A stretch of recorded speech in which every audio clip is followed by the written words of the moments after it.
So I'm going to call this session, our work session of the Zoning Board of Appeals to order. We apparently do not have a quorum since Marie was not here last meeting for the application, so we can't really do approval of the minutes, so I'm going to entertain a motion to put that over till the next meeting. So moved. All right, second? Second. Okay, have a motion and a second, all in favor? Aye. Aye. You got that, Christine? Yeah, I got Get it. that? So it's gonna be like that every time. I got it. Okay, so let's look at, we have no adjourn, so let's start right in with this evening's matters. Number one, questions. I got a question with regard to this thing about getting approval. Were you involved in it at all? Getting approval? Yeah, The verbal part that was Yeah. written in the application? that he proceeded based on the fact that staff had told him it was okay to put the fence there. I wasn't involved in that conversation. It was, Phil was talking to him, and I think there was some confusion about where the actual property line was. As opposed to the Yeah, right he of way. went 20 feet from the road, thinking the road was the property line. Then we went back and said, no, no, no. Okay. So where are we actually in relation to the amount of variance needed?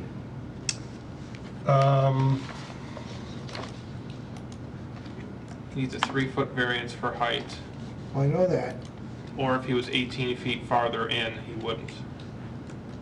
Or if he wants the height, then it's like, isn't it another That's what I'm saying. half a foot? He had to be, oh, that's right, it does Yeah. progressively get higher, doesn't it? All right. Well, once you go 20 feet in, then you can go up to 6 feet right away. But there's no, No, it's It's 3 to 3 feet 6, within right? 20, and then boom, it's up to Okay. 6. okay. Okay. And he's where? He is, I would say, approximately 2 feet in from the property line.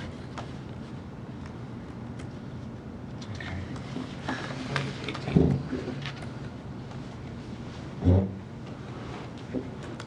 Actually, it's 2 feet in the front, but then it tapers in more towards the back. He's a couple more feet, probably In? 6 more feet in as he goes towards the rear of the property. It's not parallel with the property line, I don't believe. Yeah.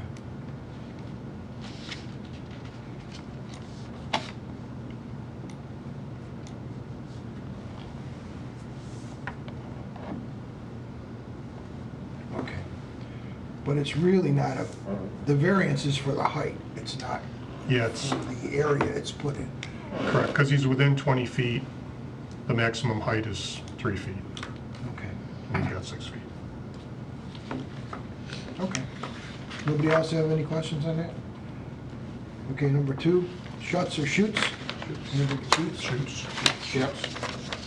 Yeah, I don't have anything. The only thing that came to mind afterwards, after I was over there, was, is this an all-year tent, or is this a temporary, like, part of the year? Wasn't it May to October? Because he was gonna do the U-pick and the hay rides. Well, that's what it said, but it didn't necessarily say the tent was coming down. Oh. I didn't see that anywhere. I didn't think about it till after I saw the, I know that Nolan's one. he had plans to purchase the tent himself, and I don't think he was planning on using the tent all year, but I'm not sure about having it up all year. Okay. I mean, I would imagine if he's not going to use it, he would probably want to take it down. Yeah. They're gonna use it if it's not up. Mm-hmm. Just ask them, I guess. Yep, that's what I found out. All right. That was an excellent. That's all I had there. He did an excellent presentation at the town board too. Did he? Yeah. It's pretty, that information is at the very bottom of the Yeah. packet that was attached. Okay, number three, Sovereign Drive. The only things I had that I think I learned that this came from a code enforcement issue brought to the town, not just him coming here. So those have been there for a while type thing. Right. So he made no movement to get it approved. Okay, and there's no just- problem with the buffers, right? Yep. From the looks of it. And then right now, where the trailer sits, they're within the one. I mean, it's within the 100 and 200 from what I can tell. Yeah, they're not within the buffer. They're- Okay, yeah. So then that's not an issue, which is Right. So they're okay on that, they're outside the, They're okay. outside yeah, the yeah. buffer. They're In far enough away. compliance. Yep. Okay. So I it's wasn't just a sure about question that. of a permit to have those Mhm. Okay. old trucks there. I didn't see, I just looked again at the application, and I didn't see any reference to the tent that you were talking about. on this It's one. in the, hold on. It's on the first page of the actual application. Yeah, it's Oh, at the what? bottom of the Handwritten. application, it's like the Oh, last thing all written by right, I didn't hand. see that. Do you want me to? do you-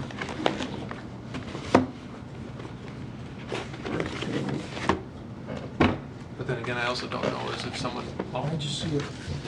you know, Quick look. Right at the bottom of that. you know, if someone puts that into their application at the time, are we obligated them to Tent, advertise include the correctly or use of not? tent. Yeah, oh, that's where, you know what? I was thinking. That's thought- I that's thought the it was, May to October. Yeah. Yeah, Yeah, it was yeah. the May to October.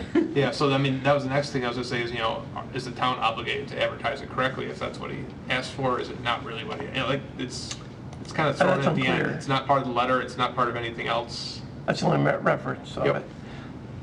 I mean, if he wants a tent, then I think he's gotta, Yeah. it's gotta be re-advertised. Okay. Can you talk to him about that at the break? If he's- Yeah, okay. Just it will come up. Okay. Anything else on that? Okay, number 4, Harris Road. Um, I got a question on advertising. Why wasn't this advertised as the expansion of a pre-existing non-conforming use? I suppose it could have been. And do we have to get into the greater compliance with the code standard? I mean, the house is clearly pre-existing non-conforming. Right. They want to put a porch on it. I think you've usually done it that way, where it's treated as a variance in this situation as opposed to an expansion of a pre-existing non-conforming. We have? Well, it Structure. seems to me we've done. Well, because I think part of it is you need the variance is because it's a setback issue. Yeah. Right. Where if it was a structure and you were building to the back, and you needed some variance for whatever reason that wasn't a, you know, a setback, then I could see that. We've had that as a variance, when you're, you know, the non-conforming is too close to the road, and they want to put something in the back. We had it at 5 Mile Line. Norbert? Yeah, and we made them, it's come up a few other times even before that, and we've made them treat it as an expansion of a pre-existing non-conforming, even though the side that they're dealing with is, It seems like you've done it that, like the variance way though, on like Shoecraft and stuff. I recently remember like similar porch issues and things. Yeah, we have. Does it have to be advertised as though as a pre-existing non-conforming? I mean, Does it? because you advertised it as I mean, I don't know, it's too variance. close to the Well, I- road, and now you're I saying think it's it's a got I mean, to it's I think- not incorrect what But we're if they get a advertising variance, for. They have if to they go- get a variance, then they're in compliance. And then it's no longer, Right. you know, right now, the structure is, The structure's out of compliance where it sits right now, yeah, right? so it's a legal structure, but if they want to build on the front, I guess they could have gone either They could way. have gone but- either way. But I think, you know, the variance standard is going to make more sense here. I Okay. think. Okay. Why, Peter? Why? Because well, it's probably an easier standard to meet. It's clear, it's a clear standard where you've got the, you know, the elements. Okay, I'm more concerned with being consistent, I guess. So, But I wouldn't disagree with you, because if it was pre-existing non-conforming, the house is already non-conforming where it sits, Right. which would also, which on is. the frontage, Right, and now you're correct. making it even If the house was closer. set back and in code, in compliance with where the existing variance, and we were adding on and pushing into it, then that, It feels like, to me, it's not really it's kind of like just how it kind of feels. Like, if you were gonna, this to me seemed more like a variance, but a situation where you had a, I don't know, where, let's say you were gonna, I don't know, add another story or do something, I don't know. I can't think of a good Yeah. example, but that's more like, where maybe it's otherwise, no, don't- you're expanding this pre-existing structure, but it's not, you don't need a variance to do it, but yet you're expanding it? I I don't mean, know. this is, yeah, it's more like a spirit versus a letter type of issue, it seems to me. Yeah. I don't know, because you're already, and they're making it, if they were replacing that stone thing with the same size forward, then Here's it wouldn't even need an another, application. that provision of our code is very unusual, the expansion of a pre-existing non-conforming use and the expand, you know, because I think the normal way of doing it would be to consider it, you apply for a variance, but we just have that other provision that allows really probably more, well, it's got its issues, you know, with the way it's drafted, but it's geared towards uses is where we've most recently used it. Yeah. Oh, like Wilbert's, something Yeah. like that. Wilbert's or the Glendevere's. Right, That's a good right, point. right. Just as an aside, somebody should bring that up the next time the town board is considering. Yeah, it's kind of a weird, because in a way, it's almost like, I don't know. It's I just, get what it's an you're saying. unusual provision. It's more about usage. Because if But this it was in includes structure. compliance Okay.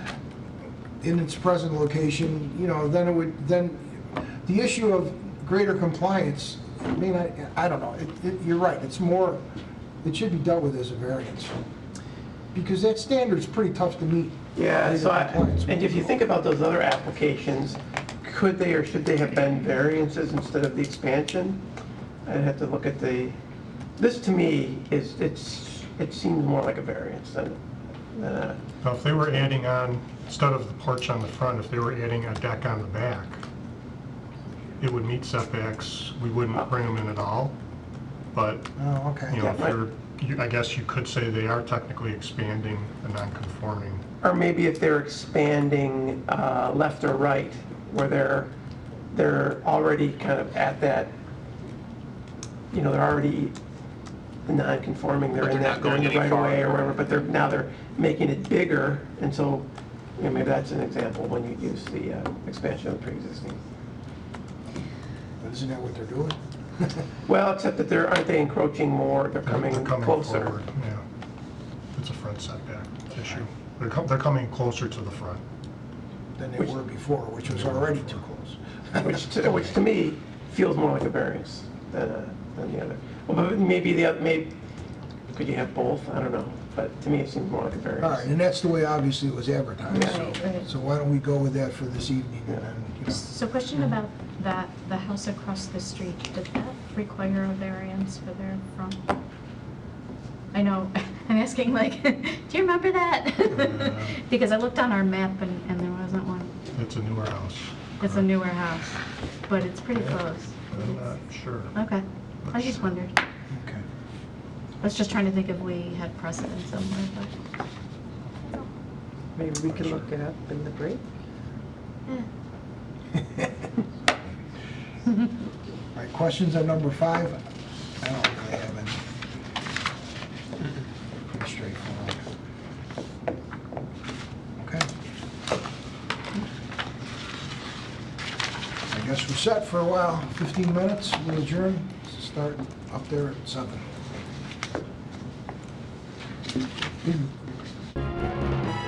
Good evening, everyone, and welcome to a regularly scheduled meeting of the Penfield Zoning Board of Appeals.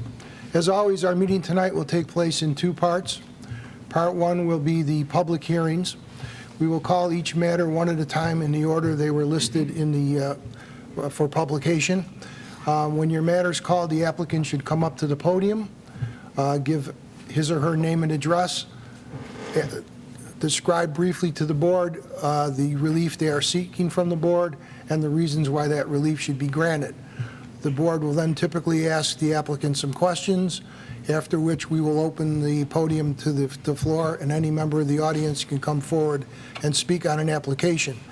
We ask anybody that wants to speak on an application to come up to the podium and not stay back in the audience, because otherwise the TV can't pick up what you're saying.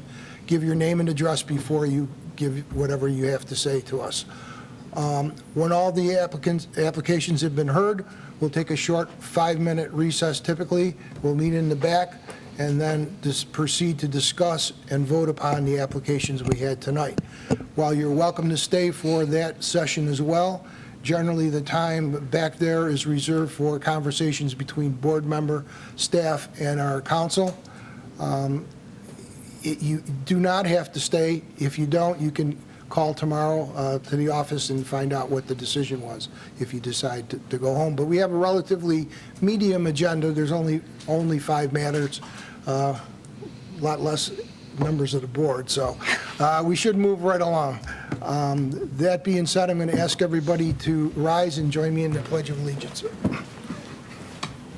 I pledge allegiance to the flag of the United States of America and to the republic for which it stands, one nation, under God, indivisible, with liberty and justice for all. Thank you. Okay, Andy, can we have the first application? Bryn Higley, 44 Pewter Rock, Webster, New York, 14580. Requests an area variance under section 250-14.3 of the code to allow a taller fence than permitted under section 250-7.1-D of the code at 44 Pewter Rock. The property is owned by Bryn and Christina Higley and is zoned R-1-20, SBL number 094.01-3-101, application number 19Z-0027.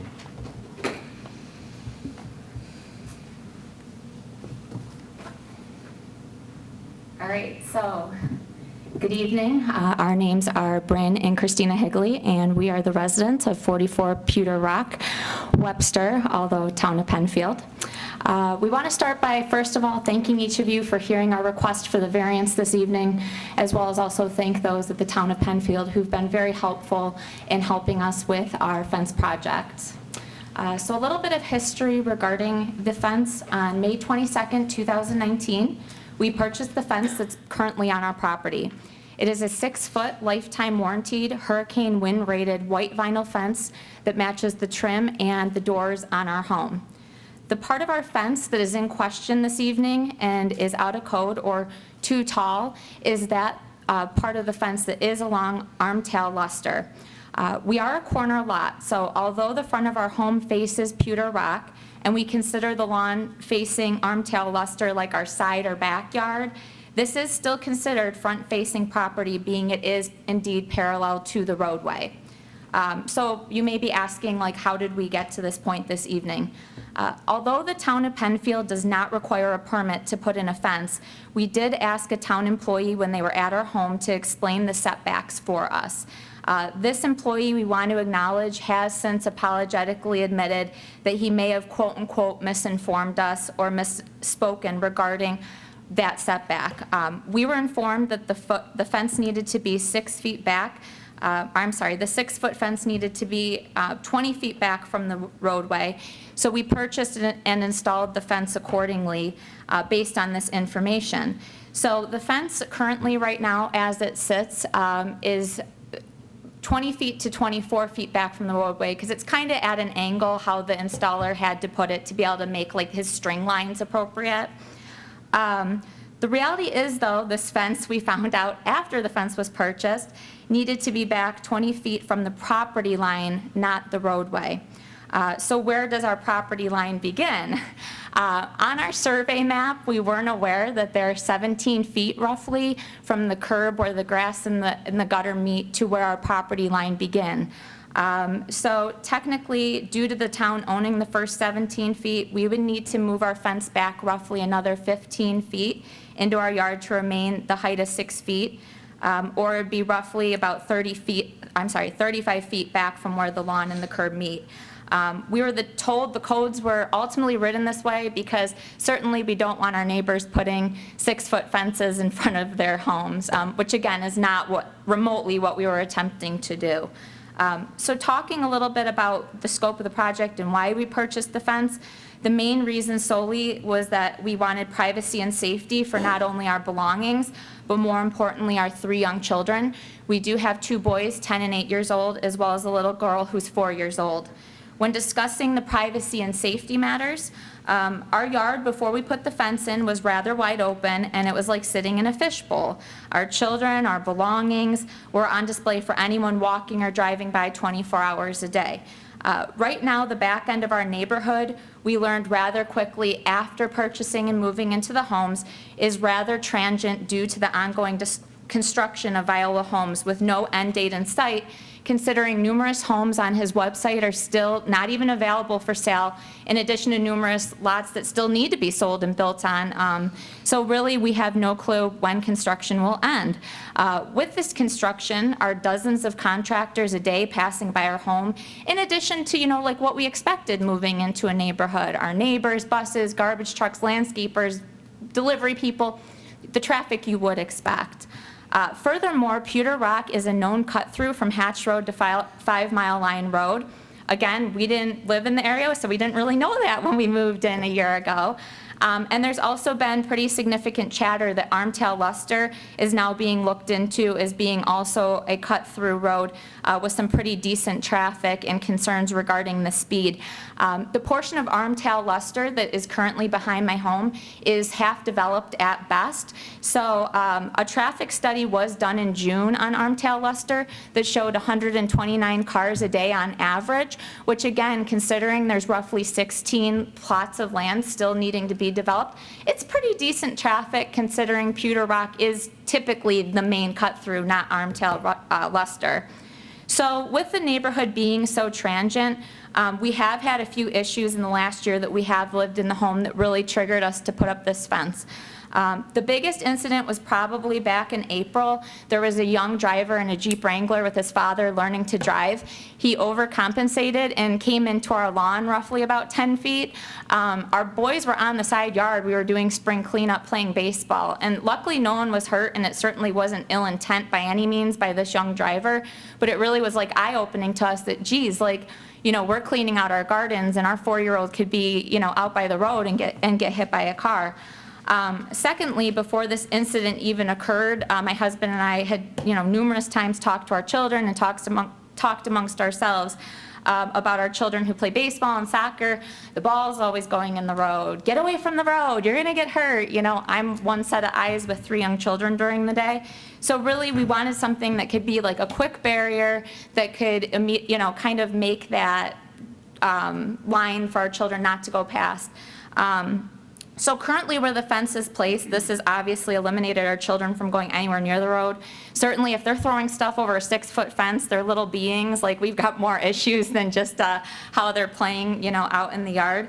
But right now, again, there's 20 feet between our road and the cars, which is great. So unless somebody is completely reckless or is intoxicated and comes crashing through our fence, we've eliminated some issues. Also last summer, and again this spring, things that we could not foresee when we looked into the house and purchased it, is that due to the vacant lots and the construction and such, our side yard on Armtail Luster, the entire last summer we had cars that were parking along Armtail Luster that belonged to the contractors, as well as in the vacant lot 102 behind us. Again, as a mother, I don't have any history of these people, criminal backgrounds, who they are, who they work for, anything about them. So I spent a huge part of my summer when people were parked in that vacant lot or on the road having to ask my children to come closer to the home or come inside, because unfortunately nowadays you can't just have your kids out in the yard and trust complete strangers. We've also had a very unfortunate and bizarre issue with 2 neighbors who happen to be related and both reside on Armtail Luster, paying special attention to our home and yard. We have captured, unfortunately, these individuals on our surveillance cameras before we put the fence in, repeatedly slowing down and coming to a stop, staring at our home as we're trying to relax and enjoy our yard. We even have surveillance of the one female individual taking a picture of my husband and myself along with our neighbor by our children's swing set.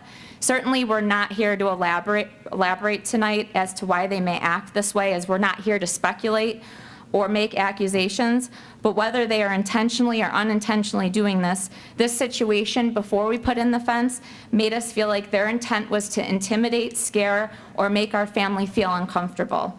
Our 2 sons in particular were becoming very upset by the one male individual in the neighborhood, by his behavior almost daily, as he'd drive by, roll his window down, and stare at our family. Since the fence has been put up, I think it's important to note that these 2 individuals no longer stop and stare at our yard, and they're not able to take pictures of my family or my children.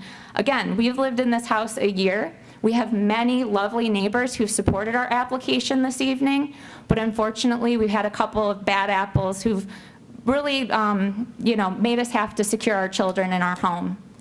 Lastly, I want to acknowledge we do have a dog as well. We had invisible fence installed originally before we realized we were going to need a fence, so spent money on that, unfortunately. And we learned really quickly that although our dog can't go anywhere, dogs were coming into our yard to say hello on a regular basis and riling our dog. So that was taken into consideration as well, because again, I don't like hearing the barking from the dog. He is 18 months old, he's going to bark, but it was becoming incessant. So talking a little bit about the planning process of the fence, because I know there were some concerns. Again, lifetime warranted fence, hurricane resistant. We reinforced it so that it's not going to be like falling over. Again, this was a significant investment because we wanted to make sure we weren't putting up a stockade fence or something like a chain link fence or anything that would be unsightly in a neighborhood that is considered, a fairly upscale, nice neighborhood. Why a 6-foot fence? Well, a 6-foot fence, again, allows us to keep all of our belongings contained and out of sight for neighbors, as well as deter anyone from, stealing our children's sports equipment. And again, it all came down to really the safety and security of our children and of our family.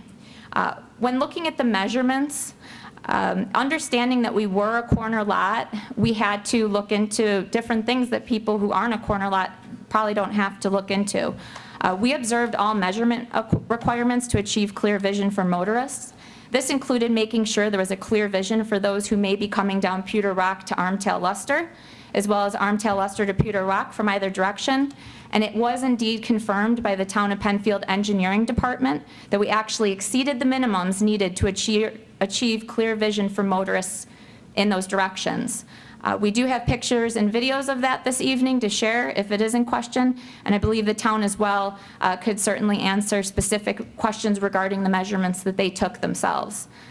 We took into consideration as well all utilities and made sure fire hydrants, utility boxes were well outside the fence and accessible by all utility providers.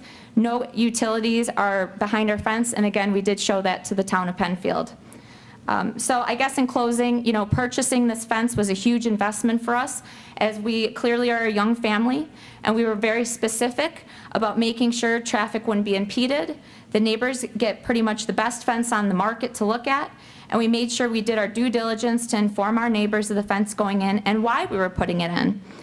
We did receive signatures from 7 homes, all bordering our home. They're all in approval of our fence, who all have to drive through that intersection every day, who all have to look at it. 5 of those signatures were presented to the Town of Penfield before the meeting. I have 2 additional this evening that I'd be more than happy to supply, as well as a map showing those 7 homes, and clearly that they're right next to mine. We have put a lot of thought and consideration into the fence and its placement, including asking a town employee ahead of time who was at our home about the setback so that we wouldn't be where we are this evening. But certainly, we want to do everything by the books. As soon as we found out that we were not in code, we filed this variance, and we've worked closely with the town to make sure that we addressed any concerns before this meeting this evening. So at this point, certainly we'd like to answer any questions. I didn't want to overwhelm your whiteboard with pictures and maps and aerials, so I can certainly share that as the questions are brought up, because we didn't know what we needed to bring. Yeah, you're welcome to do that if you want to put something up. That's what it's there for, basically. Yeah, definitely. So there's probably not even enough magnets for everything I brought. So this is a map currently of all the homes. The yellow marks are homes that approve our project and are perfectly fine with it. Like I said, we've received signatures from those. The blue X house, we did try to reach out to that individual twice. Both nights that we went around talking about our projects to neighbors, they weren't home. So we're not quite sure where they stand on the project, and that's okay. We also brought our survey map, which I put up in the beginning. The blue line shows where the fence is currently located. The pink is roughly, what's in question. The green is the lawn that's not represented on a survey map, which was a lesson learned for young home buyers. But again, that represents the lawn that ranges anywhere from 20 to 24 feet in from the roadway to the fence. I have a lot of pictures. So what types of pictures, I guess, would you like to see? Traffic impediment pictures, how the fence looks? I've got a ton of pictures. Do you want to submit the 2 petitions you indicated? Yeah, definitely. One of them was signed via DocuSign because our neighbor's in India till the end of the year, or I'm sorry, till the end of the month, but she wanted to be a part of it. So one of them is digitally signed, but it's through HelloSign, which is illegal.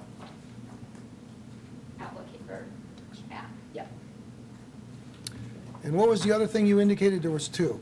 The 2 other petitions And there was a second thing you said. There was another individual that approached myself while I was outside and said that he would support it. He was aware through the sign that we were going and asking for this, and he actually lives directly across from us. He had witnessed with our kids and kind of what we were dealing with and trying to keep them roped in and into our yard, which is a very difficult task for kids that age. Right. And the very first person we asked, which I think is worth mentioning before this fence ever even went up, was the gentleman who lives directly across from the fence. His yard is the only yard who actually like aligns with our yard. So he's the one who has to look out at it every single morning, in essence. And he completely understood as he's seen our kids out in the road and, you know, the commotion that goes on back there and such. Because ultimately, again, he's the one that has to wake up and directly look at it every morning, and he was the very first signature that we got. Okay. I mean, you've done a good job of telling us why you need a 6-foot fence. The question really is why you can't move it within, to make it in compliance. Sure. So a couple of things. Our backyard is very shallow due to just the layout of the yard. It would be like putting kids in a city home in a tiny yard, 3 kids and a dog to play. The reason that we purchased this house was because it had a lovely side yard for our children to be able to play on. The family who we actually bought the home from, one of their selling points, because the woman who owned the home basically was the person like showing everybody the home, she didn't really have a realtor representing her, was like, my grandson uses this as a soccer field and all the kids come over and play soccer, and it's just like, it was a main draw of the home. So if we were to bring the foot in, or the fence in another 15 feet, I wouldn't have bought the home, quite frankly, because there's no yard. We came from a home off of Wayland Road where we had a sliver of a backyard, and that was the main reason we moved last year. The other problem being, moving that fence is going to be costly now at this point. I mean, we did talk to the contractor who put it in, and he said, I can't guarantee you with how these are concreted in that I'm going to get them out in one piece. You may have to replace these fence posts. Not to mention there's concrete now in the lawn that needs to be taken out, holes filled, the lawn planted, like where the holes are. It's a big it's like a big process. Like, it's not just simply picking, you know, this up and moving it. And third, this was a very, very large investment. That would continue to be a very large investment. Did he give you an approximate figure on what that would be? They didn't, because we had 2 options here. So being that it does cut out a significant portion of our yard, it wouldn't make sense to do it. The other option would be to bring it down to 3 feet and potentially, actually, we did talk to the town, put up some type of chain link fencing or stockade fencing, something of that nature. We deterred away from even looking at those options initially because it is a very nice residential neighborhood, and certainly we don't want to decrease the value of any of the homes in the area. Plus, we're really looking for privacy for our children. Yeah. At the end of the day, you want to go home, you want to feel safe in your home. You want to be able to sit out on your patio and know that your kids can play, go have fun, Right. and not have to worry about them running out in the road. And the biggest issue now is really is distracted drivers. I mean, we saw it last week.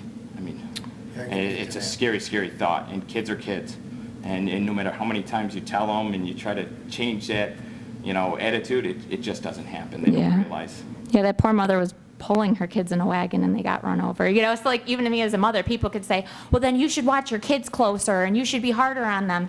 I could be standing right next to them and get plowed into them with them, you know? So it's just, you know, and again, with the 3-foot fence, certainly we took that, you know, criticism or recommendation to heart.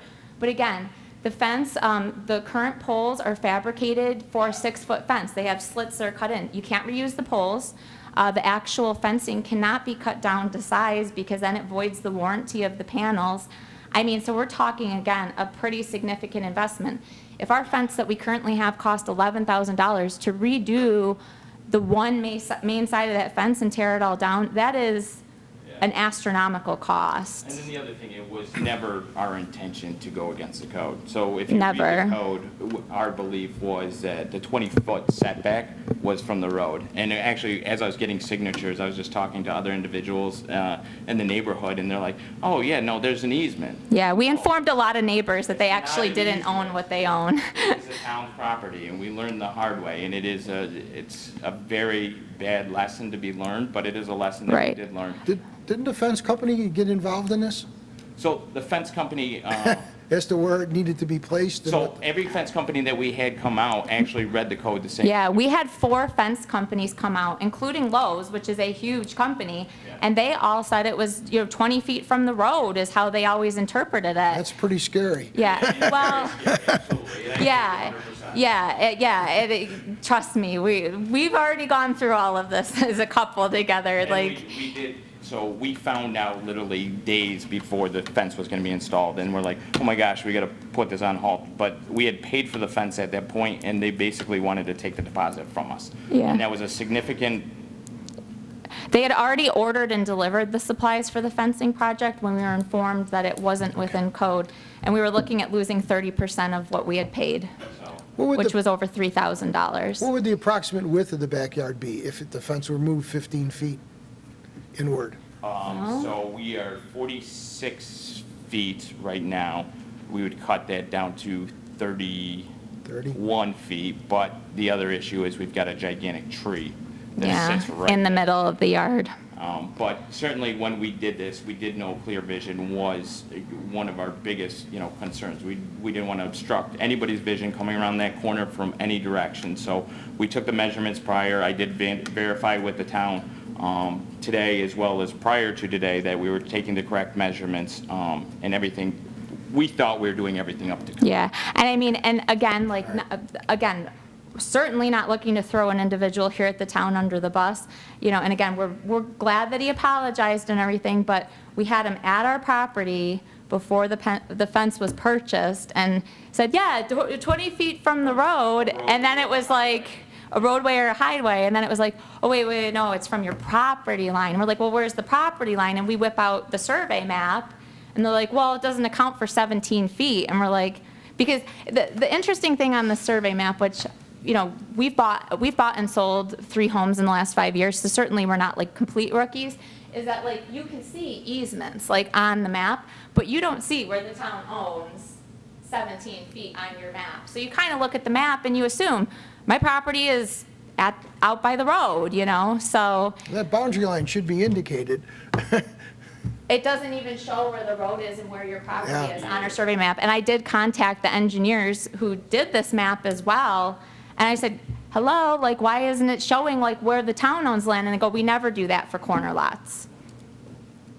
So it's just been one saga after another. Pictures of the fence actually installed as well as, visually you can see, the clear vision is taken into consideration. All right, let's address undesirable change in the character of the neighborhood. Are there other fences similar to this in color, type? Oh, yes, in your- there are plenty of fences, not necessarily on the corner. There is another one in our neighborhood that is on the corner that is within a similar distance that Yep. ours. So Meadows, I'll just be honest, Armtail Luster and Meadows End has a fence. They're a corner lot, same exact way as ours, comes up to the front of the house.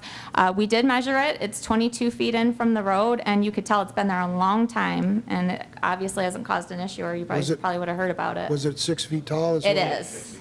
It is, and it's 22 feet in. And if we want to talk about traffic, they're right at the entrance as you come off of 5 Miles, so they get a lot of traffic, and again, similar setup to ours. But that was kind of an afterthought. We had thought we were doing everything correct, so it wasn't I like we're understand. here to try to throw anybody under the bus. Yeah. Are you aware that we received 2 emails? We are. We are Have you indeed seen aware. those? Yes. We have. So one of those, it sounds like the concern was something that we went over with the town earlier today, which was a clear vision, and somebody that was upset with us going around Right. and asking for permission. Now, I've actually spoken to the husband prior to that, and he said, it's your property, you should be able to do what you want. Unfortunately, we might. Yeah. You mentioned something from the town. Do you have something in writing where this issue has been addressed? Because that raises a concern about, site visibility So and, we had the town out here, the town engineer, as well as another individual who did go through and measure it themselves. So we did not receive any of that paperwork. That was this afternoon, but I'm sure that could be provided for you. I believe the distance from the yield sign, as far as clear vision, all the way to the back of the lot, was 266 feet. In our clear vision zone on the corner that you have to meet, which is 65 feet on either side, we're probably more like 100 feet. We didn't actually measure it because it was so far past. Yeah. All right, given that the fence is already up, would you have any objection to us tabling this evening to give me and the board an opportunity to see what the town engineer had to say on that? Because I think that issue, to me, is important. Is that information not able to be provided tonight? We were under the assumption it was going I to be don't have it. provided I this was out there evening. with the town engineer today. Yes, he was at the And? location today. We verified, we measured the clear vision zone at the corner and determined that the fence is not within that area. And also measured the clear sight distance from the corner. Clear sight is a requirement for how far you can see down the road from the intersection. Yep. And we measured 260 feet, where 200 feet is the minimum that's required. Okay. So they're So exceeding. that was taken into And do you have that written up, Andy, or? Just notes. Yeah, I mean, I so, can- but there is a documentation of what you did. yes. Okay. All right. I think that satisfies me. Yeah, no, and again, we'd be more than happy to provide pictures showing traffic coming from every angle, because I know there were concerns that coming around the bend, somebody couldn't see. And again, we put it to rest by doing the measurements with engineering today, but if you'd like to see a visual. No, I'm that not an we- expert, but, Yeah. you know, we've all gone, I'm sure all three of us have been there looking, and I didn't see any problem other than maybe heading easterly from Pewter, So you know, when coming you get off- to the corner. Yes, coming off. I didn't see anything coming from Yeah. above and nothing coming down Yeah. Armstrong. And again, that was a top priority for us, because certainly I don't want to live there and hear two cars hit each other. You know, that's like the worst case scenario, God forbid, an accident at that Not intersection. only were we thinking about the safety of our kids, we wanted to make sure that we're keeping, the safety of the other residents in mind as well. Yeah. Okay, that's all the questions I have. Anybody on the board? No? Nothing, it's pretty thorough. Anybody in the audience wish to address this? Come up, sir. leave these? Sure, if you would, just, you Okay. can just sit there in case you want. Great, thank you. Respond, we give you an opportunity to respond to.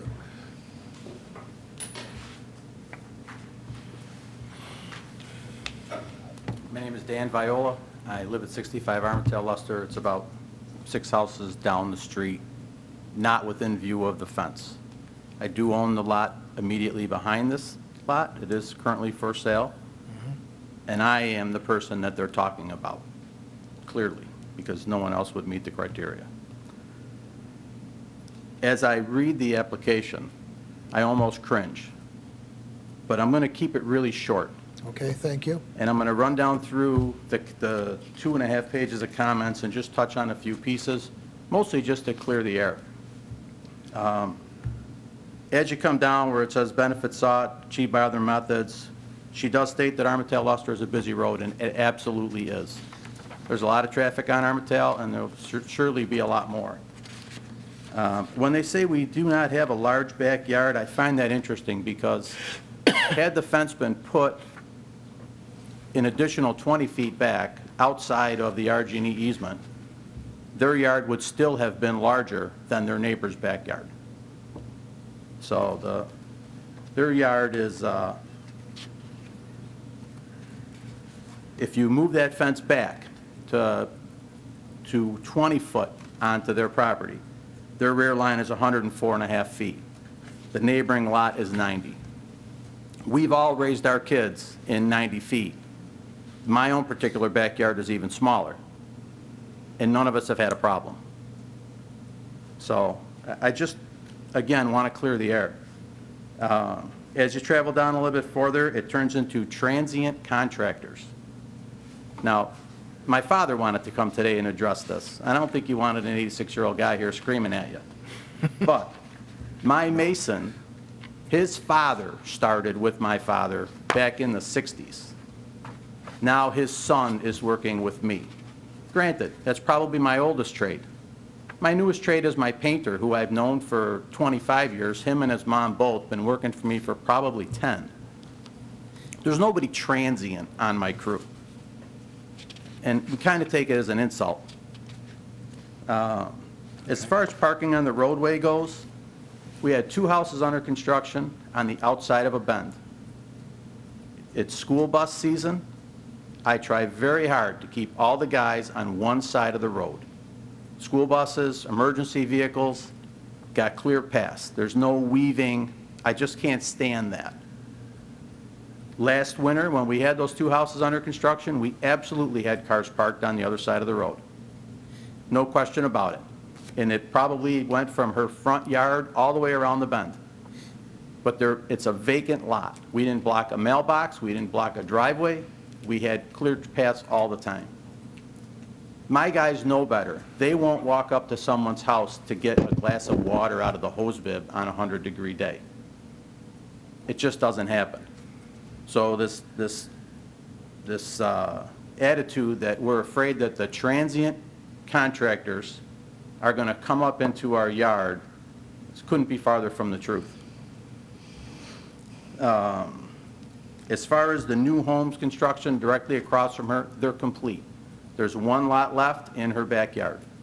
There's people looking at it. Someone just came in. I find the motive questionable, but through a telephone conversation must have asked me 8 times if they would be able to extend that fence line around to the front of their home. And it must have been 8 times that I said, you're going to need to take that up with the zoning board. I know where that was going. I know I was being played. It's pretty obvious in the phone conversation. I'm not buying it. But there's one lot left in her backyard. The ongoing issue with the individual is me. There's no question about it. And I'm not afraid to admit to it. As far as partially coming to a stop and slowing down in front of their home, I brought photographs which were sent to me by the town.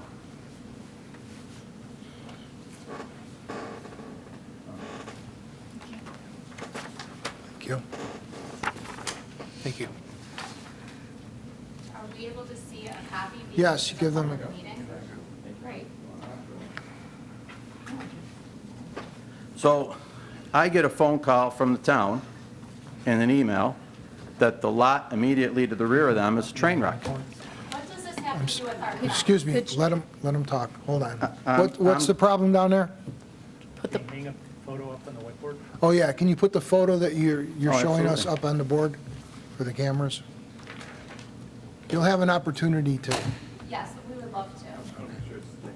So as far as partially coming to a stop, it is true that I'm traveling slowly. Now I travel in the neighborhood at 10 to 15 miles an hour max. But I'm stopping at this pile all winter, looking at it, wondering why I'm being needled to pick up these few pieces of 2x4 in a cardboard box with stone in it that belongs to the neighbor. And I would stare at this for a few minutes every day just about and wonder, why is this a problem? And then I would pull away. I live on the street. I built the house still under construction 2 doors away. So as far as why am I there, it's because I have a house under construction 2 doors away. Why am I driving by? Because I'm leaving the subdivision. And why am I slowing down? Because I'm staring at this. So I have no interest in slowing down or intimidating or putting my window down and staring at them. It has never happened. I really asked them to bring videotape forward if it has. If they have it, they have a security system, they have cameras, I'd love to see it. okay. I'm a man that calls people to the carpet. So the next thing that I just found comical was the fear of someone reaching over the fence and grabbing their youngest child. And while we all have that fear of having a child snatched, I have asked several sheriffs over the last 6 weeks if they had ever heard of a child being snatched in Penfield or Webster, and everybody says, geez, never heard of that. I haven't run into any Webster police officers, but I just found that interesting. Not that that means anything else. Is there an undesirable change to the neighborhood? If you're standing on the street, it looks like Attica. You're looking at the wall of Attica. It's 6 feet tall and it's 20 feet back. And that's not even the biggest problem. At the end of the day, it's an 88% variance that's being asked for. A little extreme. Being that I've sat in these meetings before, 88% is pretty extreme. And was it self-created is the real question. What was the hardship? you bought a corner lot. It's not that there was 20 acres behind you, and a developer came in, tore down the house, and bought the 20 acres, and all of a sudden, you became a corner lot. It was a corner lot when you bought it. The people before you, their kids played soccer on that side yard, they never had a problem. But at the end of the day, the last comment I have to make, the town code on fences clearly states you cannot build a fence in an easement. Very clearly. That fence is on top of the RG&E joint trench easement. Absolutely. It's a 10-foot easement. Absolutely not, Dan. It's, the fence is on our right, property. We wait. did the measurements today. The fence is on their property. The first 10 feet of the homeowner's property outside of the right-of-way is a utility easement to RG&E. Well, if that's true, they're going to have some problems down the road, even if we grant it. We actually had RG&E come out and flag did. All right. your property. And where were the flags? The flags were You well saw him, less. Dan. Wait a minute, we're not You called, go- complained to Phil. We're not going back and forth. Let him speak. No. Then you can come up I and... would and- love to. The and respond. flags and the joint trench are inside of that fenced area. Now, I have no problems with the 6-foot-tall fence. I'd like to see them keep a 6-foot-tall fence. I think they need to get it back at least out of the RG&E. And if they need a variance for that, if when they get to the edge of RG&E, they still need a variance, I am 100% for it. But I just can't see how this board can grant a variance to allow a fence on top of an RG&E easement. It's not. Okay, And that's all I've got to say. thank you. So, All right. no. So first off. So first off, we'd be more than glad, which this is not why we're here tonight, to trash talk neighbors or do whatever he's come up here and tried to do this evening. Okay, so... That's not what we're doing. That's for the Monroe County Sheriff and for my attorney who's already had the surveillance turned over to them. We didn't want to go that route because we wanted to put the fence up and be left alone. As I said to Dan last summer when I spoke to him and he was rather unfriendly to me, we're neighbors. We need to coexist with each other. Since he brought it up, these photos were supplied to the town and they're completely irrelevant to my fence matter. His trash, his dumpsters, his storage units, he was cited as being out of code by the town. At this point, Wait, I wanna this give is you- simply hold on. retaliation. I want to give you an opportunity to speak, but if it's irrelevant... No. It is, but I felt like, you know what, he brought irrelevant to the table, we need to defend ourselves. So relevant, we did have RG&E come out and flag. I would be more than willing to have RG&E come back out and flag to show you that we are, and to Dan's point, I mean, he is a builder and just basically said as long as we needed a variance and we were off the easement granted to RG&E, he would be 100% in support of it. So thank you for my support.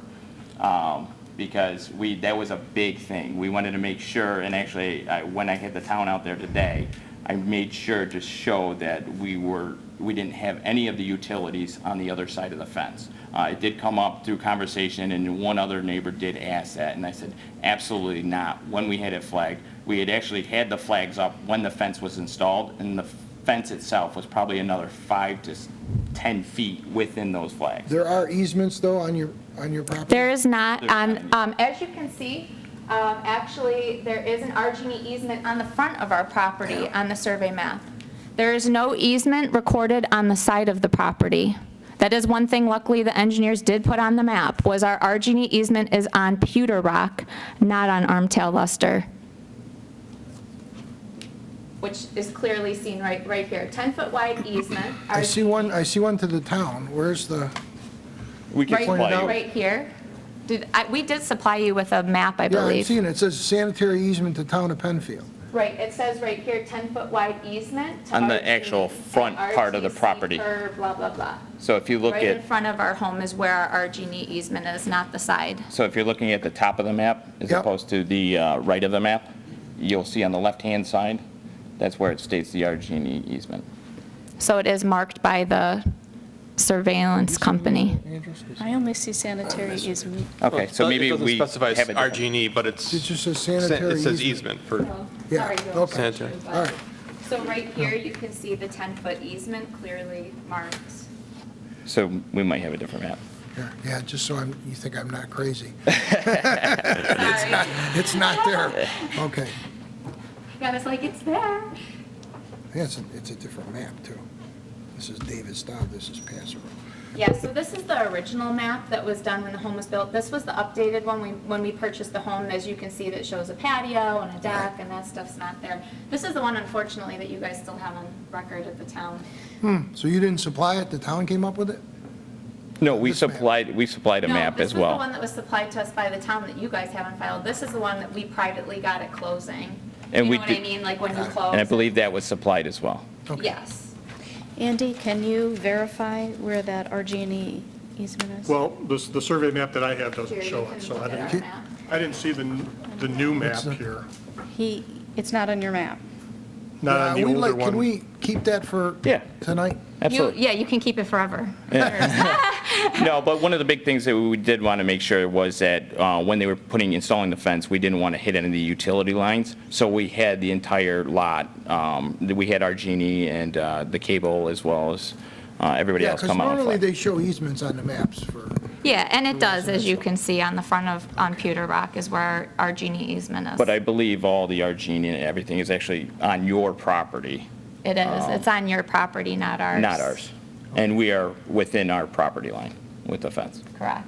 Our property line starts 48.4, I believe, feet from the front corner of our home. Our fence is, Andy has the measurements, I think 46. Yeah, so we're not even anywhere near where our genie would be because they're on your property. And so I believe you stated that you had driven by there. In no way was it our intent to make our house look like Attica. And we'd be more than happy to put pictures up if you'd like to show Attica. But we did it more so. But you drove by, I'm But it assuming. was pleasing to the eye of the individual. We did go back and forth with the wood fence, but we're concerned that, there may be question of whether we're maintaining it well enough or whatever the case. So we bought the top of the line, best rated fence that you could well, possibly if it buy. looks like Attica, moving it back 13 feet, still gonna look like Attica. Yeah. It is. Well, and let's be honest, a chain link fence, or even we found out snow fence, as long as it's pulled tightly and maintained pulled tightly, can actually be a fence, which is pretty scary in a neighborhood that your neighbor could put up an orange snow fence and leave it there permanently, which certainly we would not want to do. There could be a lot of worse options than our fence. Anybody else wish to speak on this? Okay, we're done. Thank you guys very much. We really appreciate your time, and again, sorry for the show this No. evening. Okay.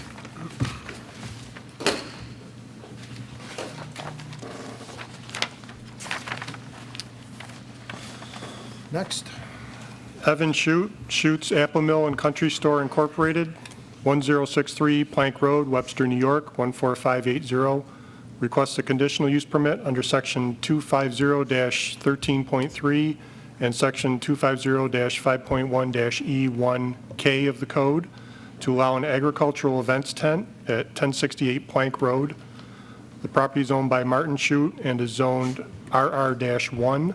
SBL number 094.04-1-30.101, application number 19Z-0028.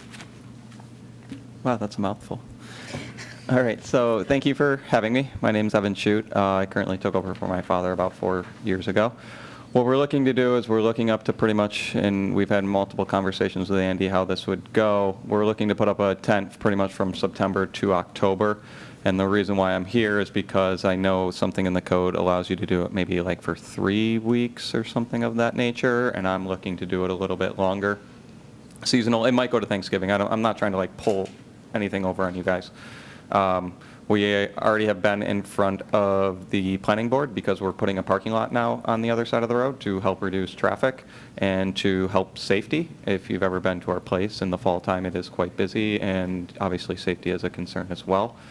And with that being said, so we're putting a parking lot over there because we're going to be offering more activities on the other side of the road, like tours and pumpkin picking, and we have new programs like an Adopt a Tree program where families can come and own a tree for a year. And instead of parking on the country store side and then walking across the road, we are looking to install a parking lot, which we've already been approved for, and then having a tent, obviously, as like a place for people to gather, so they're not just aimlessly walking through our orchard wondering, like, how is this organized? So that's it. I mean, we're not looking to, I'm not doing weddings, I'm not doing any of that. We're looking to charge people for the tour. We're looking to offer like pumpkin carving at the tent, but there is no cooking underneath the tent. There is no, like fire hazard or anything with that, but obviously we've been in, I know it has to be fire resistant, I'm not saying that. We've been in talk with Jeff, the fire marshal as well, and he knows of our plan. But we're pretty much just trying to become better organized, become safer, and expand our business. That's really what we're trying to do. Okay, excellent, thank you. So you said this will be a seasonal tent, so it won't be up all year? No. We're basically looking for apple pumpkin season, that's kind of Yeah, the fall? so that's why, I'll be honest, it would probably go up around September 1st, maybe like a couple days before, because if I did it right on September 1st, I'm not a very good business owner, and I'm behind, and then it would come down around Thanksgiving. Okay. That is really the juxt of what I'm looking to do, because if I have it up much longer, it's going to get ruined. Yep, okay. While this tent's being used, any plans for audio amplification of noise, No. music, sound, speech, things like that? No, Okay. again, the whole basis of this is to kind of, when people park, they're going to be wondering, where am I going, what am I doing, how is this organized? It's a place for people to gather, to give directions, to allow them to go out and pick their pumpkins, to go out and get on the tour, lines can form there, just so we are more organized than just a tent, that's 2 feet tall. Sure. That's all. The survey map, I think that showed where the parking lot's going to be. Yep. How far back will the tent be in relation to the depth of the parking lot? Will it be at the roadside? Will it be back a ways? My vision right now is, after they grade it, to be around in the middle of the parking lot, Okay. about 15 feet off the parking lot towards the farm side, with a pathway going to it. Okay. Obviously, I'm not going to lie, I'm looking for a dry spot, but the people that are grading my parking lot are also going to ensure that the place that the tent's going will be dry. Sure. So I'm just making sure that it won't be on the road, No, right it's at not- the road no, edge. It'll no, be back you're a right. ways. Yes, I'm sorry. Good. No, No, it will it's not. more that we're looking for, if you're not on the road, there's sight line, things like that. You always want to Yep. avoid. And I believe in the survey that was done, they also did put a little, There was a little box, I think. Is that roughly where? Yes, it is, yep. Any kind of exterior lighting? Will this be happening at night? Will be things like that going on? No. Okay. So it's basically daytime operation Yeah. with seasonal kind of in the fall. Yes, just because that is, for us, the most important time. Perfect. Those are the only questions I have. You asked all of them. Where's the entrance going to this? So the entrance, if you go by which we already worked with Monroe Sure. County sightlines, they actually like the entrance, because compared to our other entrance, it's much better, to be honest with you. But if you ever, it's probably around 200 feet East? west of our property line.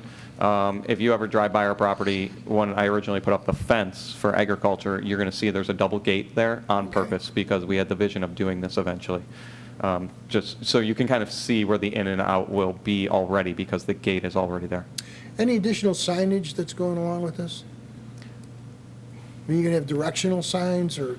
I was just going to have those yard signs that like an entrance and an exit, but they're, yeah, narrow, there's not directional major. signs? Directional signs. Yeah, no, because it's meant to be, it's just meant to be, help get our business running on that side. We've done a pretty good job of, growing our business on one side of the road, and now we're just trying to expand a little bit onto the other and slowly build up. Eventually, we hope to open up pick apples and things of that nature, but my trees have to grow, because I've planted around 20,000 trees in the last couple of years. That would be a good thing. So, Okay. Anybody else wish to speak on this? May I ask a question? Sure. If you want to Just come on up. come on up and identify yourself. Really, Nope, you got to come up and identify first, please. Sure. Thank you. I just wondered if we could Nope. see the... Can you What's your name? Oh, I'm sorry. Your My name name and is Kevin address? Kurowski. I live at 1124, which is 2 houses down from that gate. Thank you. Very supportive of shoots, so I'm not here to make trouble. I just like to see the amount of parking, because parking, Evan, I think is your biggest issue, and it's not just inconvenience, but of course, as you mentioned, safety. So I just wanted to see the size of the parking lot, because Shoots is very popular. It's very popular with us, and so I just want to see that. I mean, the planning board's already reviewed that. You can go up here and take a look at this map if you want. Yeah. So you can see that's their location right here. And it's a bit long, just kind of narrow lot going back, and that's the 20 by 30 tent roughly. I mean, and to his point, I won't lie, so the parking lot this year can hold 50 cars, but it's being designed that it eventually will be able to be expanded, That'll be the tent next if door. that makes sense. So it's not But a big, big I lot. can't put in an acre of parking, I mean, I just can't But that's afford his that. facilities parking I'm area, within scale. all the codes, but I'm designing it so in the next year or two, if I need to expand it based on after the first year, it's being designed so it can be expanded. That would be towards the rear, away from the road, or? It'll be towards the farm. To alleviate that. Yeah, I mean, it's not going to go any more towards the road, if that makes sense. It's just going to become wider. Right, okay. Yeah, it takes 50 But cars. it's being designed that way on purpose. It doesn't look like it can go back any further. It could, if I choose to rip out some peach trees, which maybe I will. Yeah, okay, we do have some, okay. They're Sure. struggling.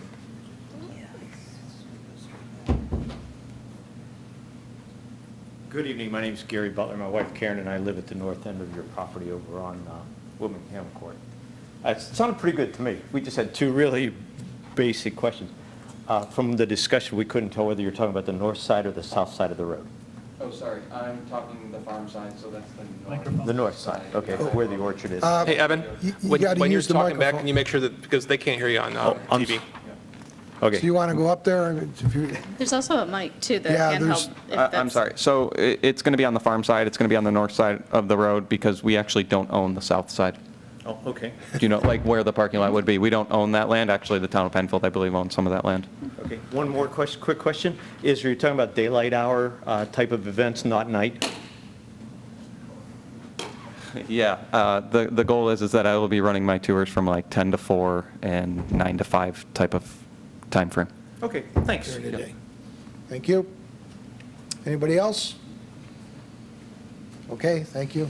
Next matter. Evan, can you do me a favor and grab those for me? Yeah, sorry.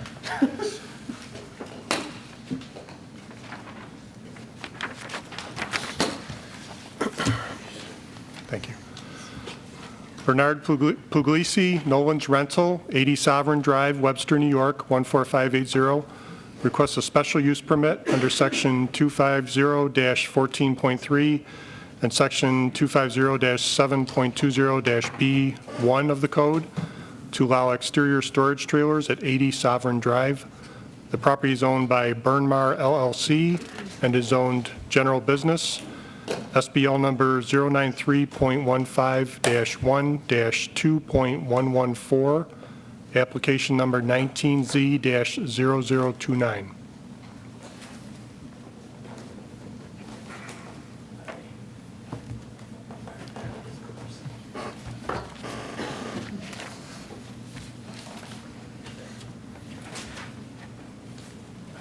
I brought another board. I'll set that down. I'll hold that up in a minute. My name is Bernie Puglisi. I own Nolan's Party Rental. I also am a resident of Penfield. I live at 16 Woodrose Drive, Webster mailing also, but town of Penfield. I am here tonight requesting a special use permit for some storage trailers that we have on the rear of our property, which is the east side of the property. This shows our building here. We have about a 30,000 square foot building, and as our business has grown, we built this building 10 years ago, and as our business has grown, we've needed more storage. So what I've done as a kind of a short-term solution is to purchase non-roadworthy storage trailers. Actually, when we moved to this property 10 years ago, we actually brought 4 trailers with us. These 4 trailers right here. So they've been there since day one. I did not realize that I needed a special use permit to put storage trailers on the rear of my property. However, it was brought to my attention that I do, so that's why I'm here. Since that time, we have added these trailers right here. All of the trailers are within the setback requirements. We have a 100-foot setback on this line here, which is, so we're well within that setback. We have a 200-foot setback on the back, so we're well within the setback there as well. We are looking into the feasibility of putting a building up. The storage trailers are inexpensive. You can purchase them from between $1,000 and $2,500, which is what I've done. Obviously, putting a building up is going to be a large expense, going to increase our taxes. But we are looking into the feasibility, the cost, and making sure that if we put a building up, we stay within the 65% of our development of the property is.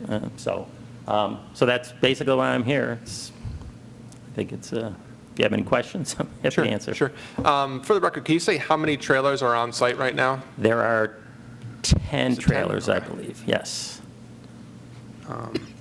And so the first ones, we said, the 4 have been there for 10 at least years. 10 years, and then the other ones, how many years have those been there roughly?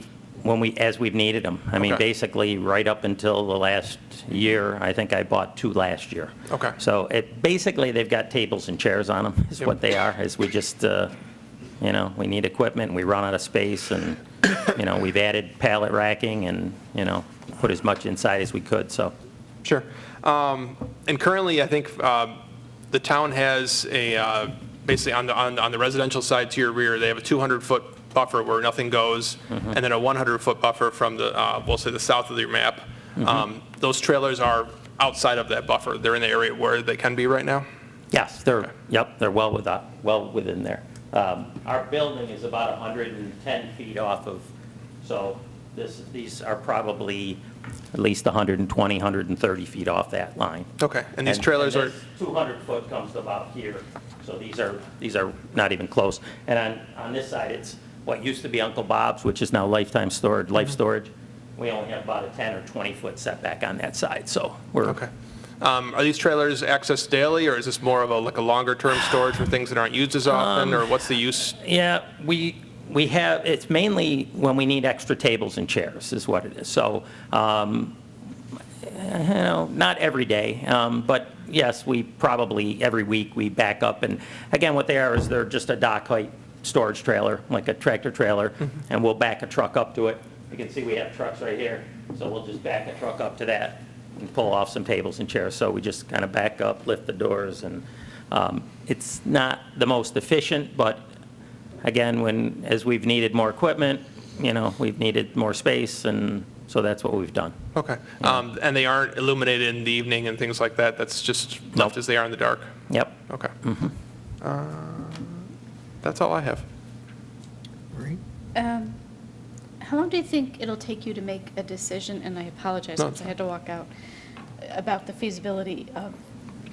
Well, I've already been talking to my architect and my site person, and if I do this, which I think I'm going to do this, I'd like to come back to the project review committee. I know you guys have, you have project review committee, so I'd like to meet and probably in the next few months, only because it's our busy season right now. So, but I'd like to come back and once I get some elevation drawings and talk to the site guy and see what size building we can get and look at some costs, but probably a few months. I'm not looking, if I do this, I'd like to do it.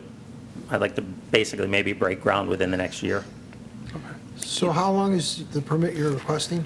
Well, on the application, it said they're typically granted for 3 years unless you change it. I don't need 3 years. If you want to grant it for a year or 2 years, that would be fine with me. I'm sure the building might take, 8 months to, from completion once you start your site work, so at 2 least a years year or of so. work? So, I guess I would request maybe if we could have 2 years, at least that'll give me some time to, but I do plan to move forward with it. And are you planning on adding any additional to what you have there now? No, what I would do is, we would take a building like this and just kind of flip it right here. So the loading docks would be here, so right now we load, so really, this whole area here would kind of remain the same. We'd probably push the building back a little bit here, and then just go this way. And again, I'm looking to stay within the setbacks. I'm not going to come for a variance, I'm not looking, but I'd like to put a building up, if I do, that utilizes the land, because I'll fill it up. But my question is, you're not going to add any more temporary storage units? I don't think I need to add any more temporary storage. To be honest with you, I've also rented some space. I have some warehouse space that I've rented in addition to this. So I might be able to, you know, I may even still keep a little bit of that space. It's in Ontario, it's a little further out, but we keep things there that we only use occasionally. Thank So you. basically, anything that we're using on a regular basis, we want in the warehouse, and like I said, it was a quick solution, but it's not super efficient, so. Okay. Okay? Thank you. Mhm. Anybody in the audience wish to speak on this application? Okay, thank you very Thank much. you.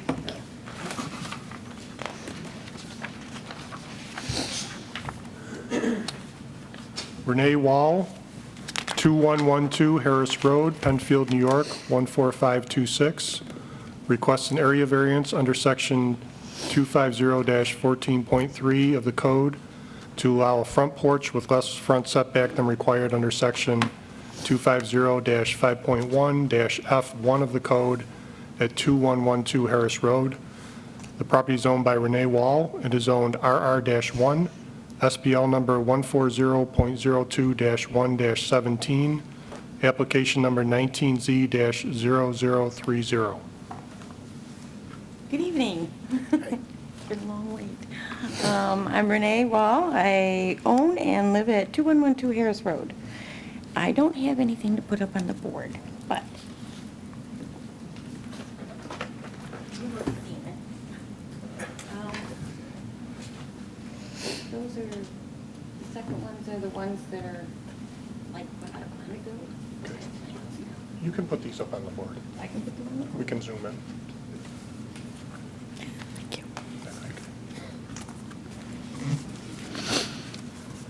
Thank you.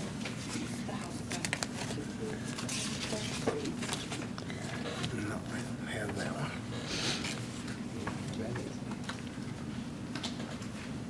That's it. Desi Farms.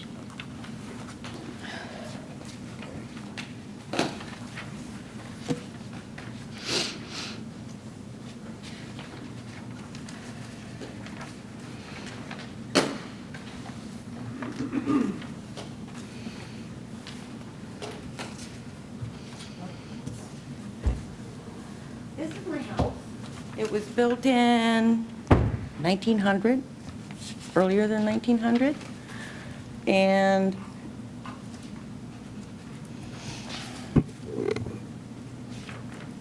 right over here is the front where I'm going to replace it, or trying to replace it.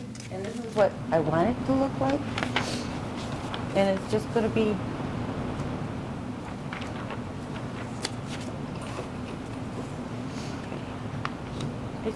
the roof is already there.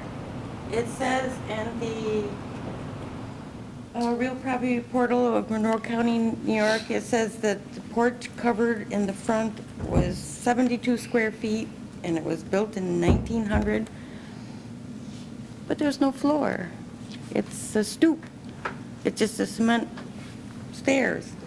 And I'd just like to put the floor in. It would make it look nicer. Right now, it looks really kind of sad. It has been since I've lived there in 1980. And this house was just rebuilt from the one that burned down on the corner. And it's got a farm-style porch on the front, and it's right across the road from me. And they're all kind of like old farmhouses, and so that's about it. Thanks for coming this evening. So you list the dimensions of the porch you'd like to build as 18 feet wide and 6 feet. It's actually 18 long, 6 feet wide, I think, right? 18 foot wide, 6 foot deep, 6 foot from the back. 6 foot deep, so it would not come further than the overhang of your roof. Not that I know of. Just slightly. It's, I'm the builder. I'm Marty Hill from Midwest Construction. So right now, we're just going to kind of keep the roof line that's there. We're not going to touch. The stoop is really bad shape. Yes. And it's not safe. It's kind of just old, beat up. So first, it's going to be way safer. We're going to step down a couple steps. You'll come 2 steps down to basically a porch, a small porch. Your roof line will cover most of except for maybe the last foot. certainly will look a lot better, of course, and be a lot safer. But she's not compliant because the setback is 50 feet, but the house is only 35 feet to begin with. So other than going a couple feet closer to the road, you know, it's still going to be basically the same footprint, it's just going to look a lot better and be a lot safer. Right. A lot attractive, a lot more attractive. Will there be any lighting on the porch? You have a porch light, right? Well, it's already got one next to the front door. Okay, so no additional lighting. No electrical. And have you spoken with your neighbors about this at all? Well, the one in the back says, "Can I come to the meeting?" And I sit there and go, "Yeah, if you want to." And he says, "No, you do fine." He thinks it'll look nice. Everybody else kind of got their card and just ignored it. Okay. I never see them. Now, you actually got a letter from the Monroe County Development Review Committee, and there are some conditions on there? No, they all said, I called every one of them, which was Department of Health, Department of Transportation, Department of Environmental Conservation, Environmental Permits, Transportation, and Pure Waters is the only one that didn't call me back.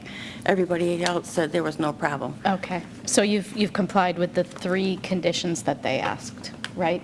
Yes. Okay, and we've confirmed with the town that there's no construction in the right-of-way? Right. Okay, that's all the questions I have.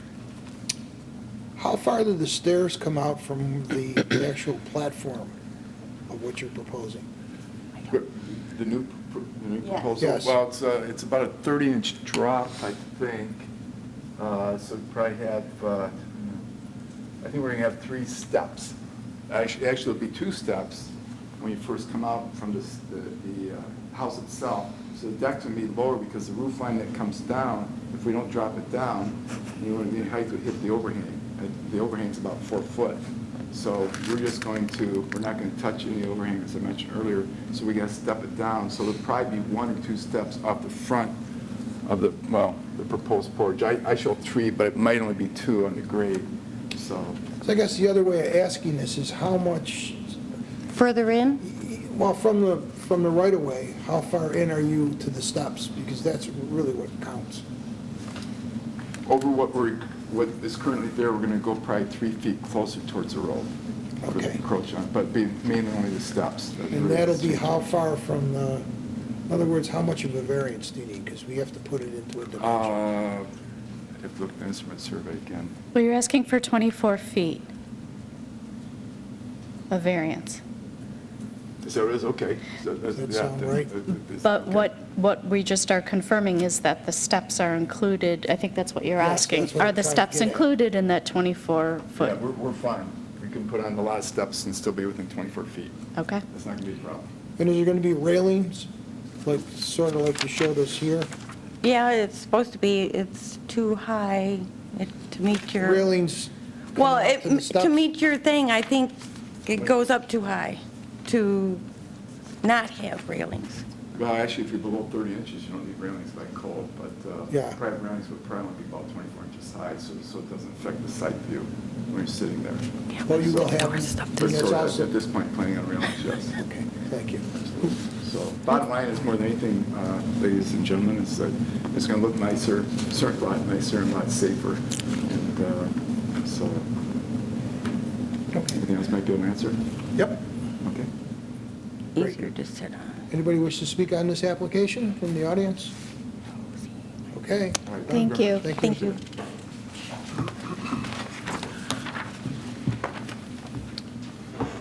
Mark and Lynn Agor, Agor Enterprises, 951 Panorama Trail South, Rochester, New York, 14625. Requests a special permit under Section 250-10.3-A of the code to allow a larger freestanding sign than permitted under Section 250-10.12-B-1 of the code at 951 Panorama Trail South. The property is owned by Lynn Agor and is zoned Limited Industrial, SBL number 139.09-1-58, application number 19Z-0031. How are you doing? Hi. My name is Mark Agor, 951 Panorama Trail South. We are adding a new business to our building. It's going to be an auto repair facility. We bought a franchise named CarStar. And they are requiring us to have signage on the, down on the front, down on the street area. When I came and talked to Andy, one thing I did find out is that our current sign is not under permit at all, which I was not aware. I left the business in 2009, and my father passed in 2014, and I came back at the end of 15 to run everything. So I guess really what we're doing is I don't know if we're requesting 2 signs or just the total square footage, or I don't know how you, but that's what we're requesting. Okay, so you have an existing sign that's 50 square feet? You Correct. calculated, which is 2.5 times as large as the code permits with no variance request. And now you're asking us to make it 3.5 times.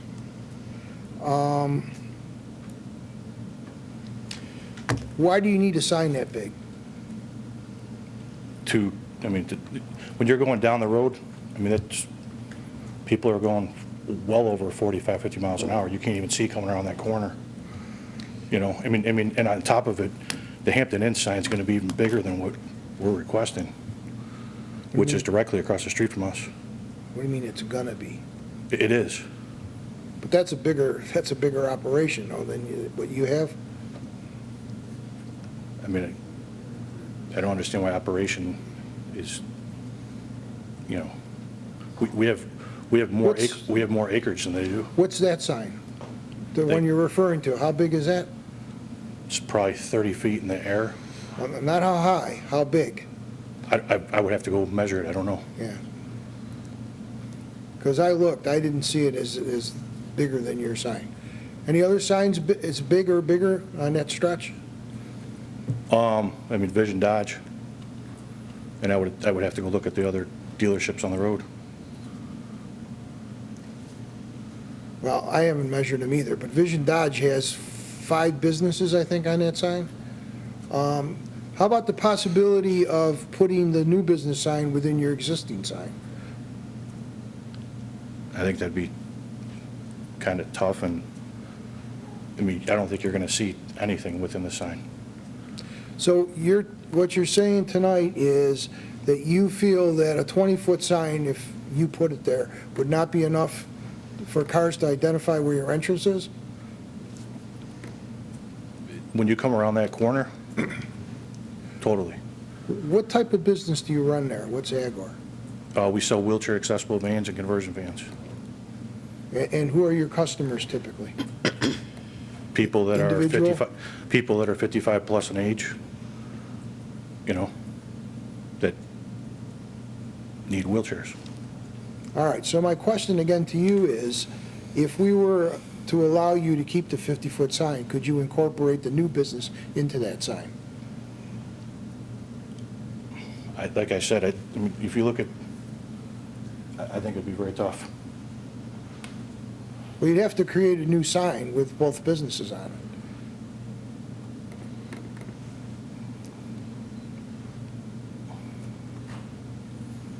Yeah, that's just what we're requesting there.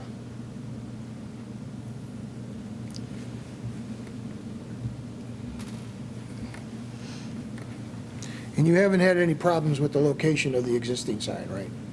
Traffic incidents, there's no problems turning in or out No, of not at there? all, no. Okay. And personally, I can tell you, that sign's, my dad put it up after I left, but that sign's been up for at least 9 years or more, and there's been no problems. Do you have any building-mounted signs? No, we do not.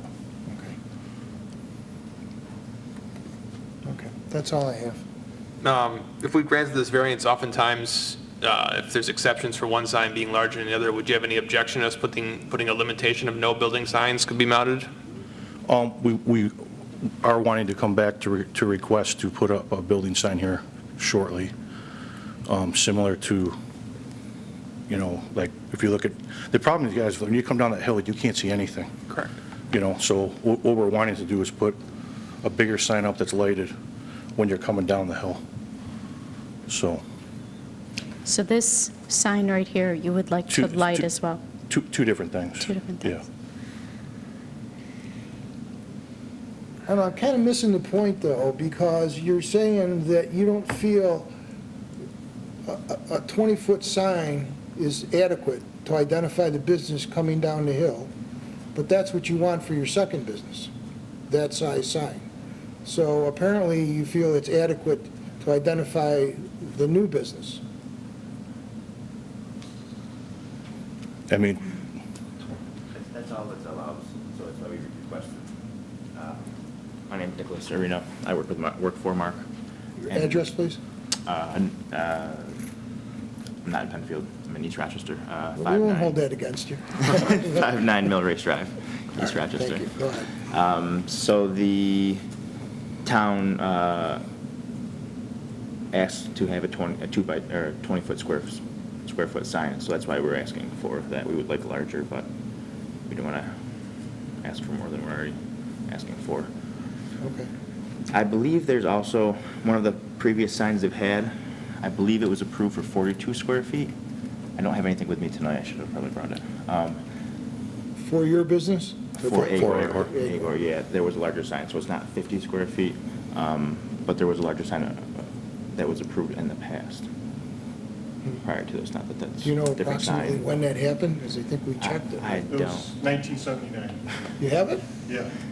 Actually, They were Andy approved for found the a photo. 6-foot by 7.5-foot freestanding sign. Okay. What, we just got this? What's that? Did we just get that information? Yeah, I just located it today, actually. 6 by 7? 6 by 7.5. 7.5. and if I do know my father correctly, I'll put money on it that if you take the total square footage, not the way that the town requests it, it's probably right at 42 square feet. Yeah, okay. Might be an inch over, but he'll push it a little bit, but So let's get back to the building mounted sign. What do you think you're going to require there? what we would like to be able to do is have the sign on the one side that says Agor Enterprises and be lighted, and then have, like, I don't know what you guys call them, what do you call them, like, just so we could get it up higher, like a, Yeah, I can't think of the name. the sign on a pole. Well, but then on a pole, like, It would be on the building. like on Vision Dodge, where it kind of goes over the building and it's got the sign on it. You go to Yeah. McDonald's. That's another variance. I think a sign Okay. higher than the roof line. Well, I mean, we don't need to go higher than the roof line. I was just saying higher than the roof line, not the sign on it, just to kind of make it look a little nicer. I'm really trying to clean the property up and make it look a lot more presentable than it has been over the years. Okay. So you don't know whether you're going to need a variance for that?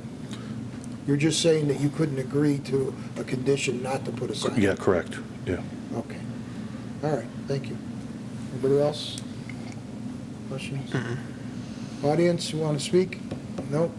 Okay. Thank you very much.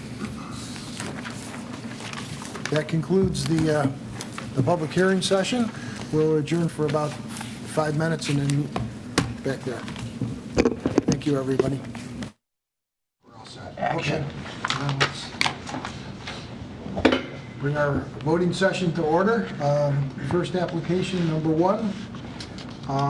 For seeker, I'm going to make a motion, it's a type 2 action, that no further environmental action is necessary. Second. Okay, I have a motion and a second. All those in favor? Aye. Aye. Okay. With regard to the application itself, I'm going to make a motion to approve the application. I don't believe it's going to result in an undesirable change to the character of the neighborhood. I have seen fences of that type there, not a lot, but there are. And we do have precedent. We have approved fences of that style and of that color, some on corner lots that have gone beyond the required height. We had one 4-foot about a year ago that we approved. I don't think the benefit sought by the applicant can be achieved by anything else other than moving it back, and they've made a pretty good case as to why that wouldn't work here.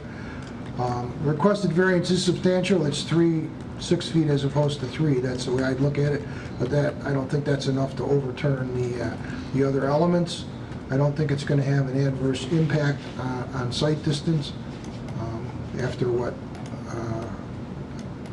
Andy has indicated. They checked that, and there's no sight distance issues. Obviously, the difficulty was self-created, but I don't think, again, that's enough to overturn this. One other question I had, have you considered buffering along that side edge of the fence, bushes, something like that? We have not even looked at that. Once we realized we were out of compliance, that's been our only focus. I certainly wouldn't put anything that would obstruct the view any further. That would be our primary concern.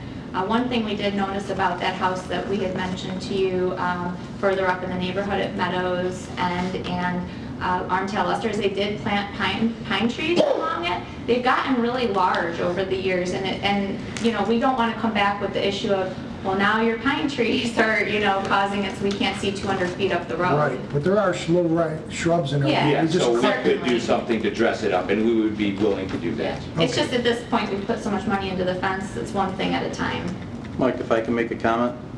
Sure, hold on. I'd like to make that a condition, is my motion, that they put some type of, you know, attractive thing to cut that line. Yeah, that's fine. You want to be a little more specific in terms of like how extensive or Bush, how minimal? Just you like- know, half the height. Just something that would, okay. Yeah, that it isn't going to be taller than that or grow out. Okay. So taller than the low-growing fence. shrubs? Yes. Okay. Low-growing shrubs is a good way. I'll second your motion with a No condition. taller than half the height. Yeah. I mean, I'm not a fan of the shrubs against that fence. We're already encroaching. Yeah. I can see your point, but I'm not a fan of that. Yeah, and then it turns into You want to having keep more them short. maintenance. Short, low, easy, if you do them at all. I personally, as the only objector here, I'm not looking for that. And I'm willing to take whatever. Yeah, I mean, you our guys whole thing decide. was we went with the fence we did so that it would be low maintenance in the sense that, like, you know, we weren't down the road gonna have a rotting fence, and with bushes, we're looking at having to trim them constantly, mow around them, and then it turns into people saying, well, now we can't see, or now they're in the easement, or Actually, now Mike, we're on the town's property. And I'll bring up a point that if they only have a certain limited space, they might not be able to technically plant bushes if they're not on their property anymore. Yeah, so we do have a Because they only have couple of 2 feet at one end. 2.5 feet. We have 2.5 feet only, which that's like the hole for a good Then sized you're bush. encroaching on the town's property. That 3-foot height applies not only to fences, but lines Bushes as well? of shrubs. Yeah, Right. let's So leave we it. already have something that Dan put in there, so. All right, So you want to remove that? yeah, I'm going to remove it as a condition. I I don't get think it. it's that critical. Can I throw in one other comment? Sure, one more.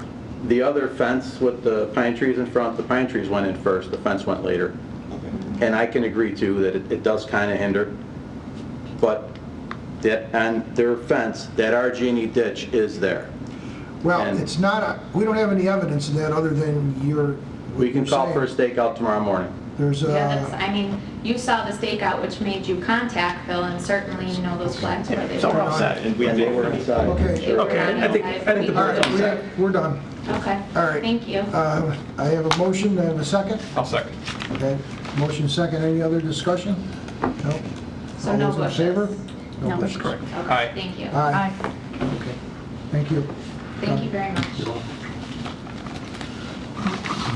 Want All to right. skip right down to number What 4? else we have here? Oh, she's not. Is- Oh, she's still here. Yeah. Four's not here? Yep. Yeah, no, she's there. Okay. Four's Okay. hiding. Number Okay. four's next. All right, so I'm going to make a motion that pursuant to seeker, this is a type 2 action with no significant adverse impacts on the environment and requiring no further action. Second. Have a motion for seeker and a second, all those in favor? Aye. I'd also like to make a motion to approve the area variance requested of 24 feet. Getting to the merits of the argument, I don't feel that an undesirable change is going to be created. Yes, this is an historic property, being in 1900, but the addition of a porch, I think, is really going to improve the property. It'll also add to the safety of the property as well. I don't see where any other method can get a porch there other than building one. It is not, yes, it is a substantial variance, but I do think that the advantages of having this outweigh the substantial amount that they're asking for. And no, I don't feel this difficulty was self-created because it was an older home. So I'm very comfortable approving this variance. I'll second. Okay, have a motion to approve in a second? You know what, I do want to add a condition that the dimensions of 18 by 6 that were given in the application, they cannot exceed that. Right. Okay? Okay. All those in favor? Aye. Aye. Okay. This, number 5, sign on Panorama Trail. I'm going to make a motion to approve this. Unlisted. Seeker would be, got ahead of myself, I knew I was going to do that. All right, I'd make a motion for seeker that's an unlisted action and issue a negative declaration, no adverse environmental effects. I'll second. Okay. Motion and a second, all those in favor? Aye. Aye. Okay. Now, approval, the fact that they had a permit carries a lot of weight in the way I look at this. The posts are already in place. The sign is raised, it's not going any higher. And I think what they're asking to add is what the code requires for a regular sign, even though it's in addition to what's already there. And I think the fact that the building's off the road, regardless of what they're going to do in the future, should have some effect. And to have a 20-foot square sign to identify a building in that particular location that's off the road, I think is enough to make me think that this should be approved. I'll second that. I'm definitely in favor of that, especially that it isn't increasing in height as well, to your point. And I think given the direction of the traffic and the fact that the building's off the road, I think this is warranted.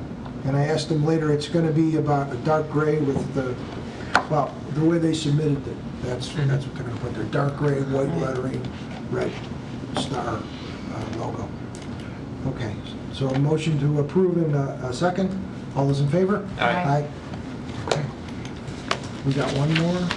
We've got two more. We've got shoots and we've got Nolans. Let's see. Shoots. Let's see. This is a unlisted action. This is going to be a negative declaration. This action will result in not in any significant adverse environmental impacts. Second. All those in favor? Aye. Aye. I am also going to make a motion to approve the tent. Really, the only condition I think that he put on there was it would be up from September through Thanksgiving. So I'm just going to basically say mid-August through end of November. I think it's a good time frame. Allows them time to put the tent up prior to the season. Okay. And that's the only condition I'll place on that.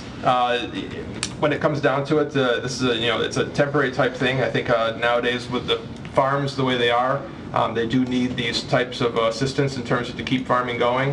So they look to other alternatives, whether it's the U-pick and they need this space. The town's already approved the parking with the with the anticipation. I think that this was going to be part of that because it was on those plans. I think with this, from the safety standpoint, so people crossing the road, I think anytime someone doesn't have to cross the road or park on one side of the road and cross back over to get to that space, I think that's an important factor.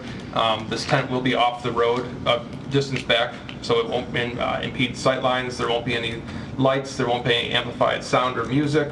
So it'll essentially be there for people to meet under for their hay rides and U-pick and pumpkin carving, and I think it'll be working quite well with the area. It'll definitely be great for that business as well. Well said, and second. Thanks. Okay. So I have a motion to approve in a second. All those in favor? Aye. Aye. None? And let's see, now we've got Nolan's. That was number 4. Let's see. That is also a unlisted. So I'm going to make a motion for a negative declaration. This action will not result in any significant or adverse environmental impacts. Second. We have a motion for a negative declaration, unlisted. All those in favor? Aye. Aye. So I am going to make a motion to approve no more than 10 trailers on this site for the conditional use permit. The applicant did say that, a number of these trailers have been there since day one, which is approximately 10 years ago, and adding a couple trailers every year. So there's that case where this has been going on for quite a while, hasn't caused any issues with, that were reported. The location of the trailers is within the buffering that was put in by the town and also expanded later on by the town to meet that 200 foot, so they are well within that area that they set up for the residential protection. And there won't be any illumination. There's, they've been there and they've been okay. So it won't interfere with any of the neighbors' property for their quiet enjoyment. And it has no issues with safety highway, for the highways or roadways. Pretty invisible too, really. Right. You have to go looking for it, yeah. Right. So we're doing 2 years duration, that's what it Yeah, is? 2 years, I like that, yeah. I wouldn't go 3. Okay, so we have a motion to approve for a 2-year special permit, 10 trailers. I did a second. Right. All right, all those in favor? Aye. Okay, that concludes our matters. And do you have anything else that needs to be discussed? No. And I guess we're adjourned. Thank you. Thank you. How is this one? Yeah, I am not going to be here.